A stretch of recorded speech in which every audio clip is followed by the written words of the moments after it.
ఊర్లేవో అద్దెకరం ఉన్నా బాగుండు, తిండి మందమన్నావు. ఇంటెనక కూరగాయల చెట్లు పెట్టినట్టు గాషేను కూడా పెంచితే ఎంత మంచిగా ఉంటుందో. మొత్తం అయ్యే పోస్తే 4 రోజులు కూడా రావు. సగం ఇయ్యి సగం అయ్యి పోసి ఉండాలి. పొద్దుగాల టిఫిను, రాత్రికి రొట్టె, మధ్యాహ్నం ఒక పూట తింటాం కాబట్టి 4 రోజులు ఆగుతుండొచ్చు. ఇగో కొన్ని ఇండ్లల్లా గిట్లనే ఉన్నదట. మరి బీపీ పెంచుతున్నాయి. సోనా మసూరి సుక్కలు చూపిస్తుంది, హెచ్ఎంటి ఏడిపిస్తుంది.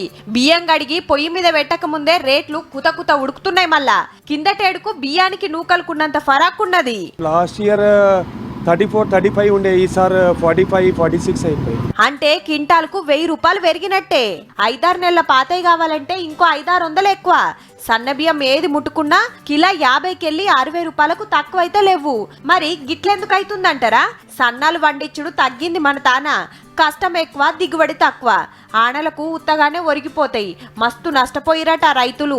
బోనస్ ఇస్తామని సుత ఇయ్యకపోయిరి. పండించినే తక్కువ అంటే మన మిల్లులకు రాకుండా ఆంధ్ర, తమిళనాడు పోయినాయి. మొన్నటి తుఫాన్లతోటి ఆడ పంటలు ఆగమైతే అక్కడి వ్యాపారులంతా తెలంగాణ మీద పడ్డరు. గోదావరి పరవరిక ప్రాంతాలు అవి కొట్టుకుపోవడం వల్ల తోటి 50-100 రూపాయలు రైతుకు కలిసి వచ్చే విధంగా మేము రైతులకు ప్రోత్సహించి అది మండపేట గోదావరి పరవరిక ప్రాంతాల్లో అటు తరలిస్తున్నాం. మన తన వండినై పక్క రాష్ట్రం పోయే వరకు ఈడ స్టాక్ లేక మనోళ్ళు మీది రాష్ట్రాలకు వెళ్ళి తెప్పిస్తున్నారట. పంజాబ్ బాస్మతి వస్తాయి, యూపీ, బిహార్, కలకత్తా, మహారాష్ట్ర, కర్ణాటక, ఆంధ్రప్రదేశ్ అన్ని రకాల నుంచి వస్తాయి. ఉప్పు పప్పుల రేట్లు పిరమాయే, కూరగాయల రేట్లు పెరుగుతుండే, బియ్యం కొనే పరిస్థితి లేకపాయే. జర రేషన్ దుకాణాల సన్న బియ్యం జప్పునిచ్చి పుణ్యం కట్టుకోరి సార్లు.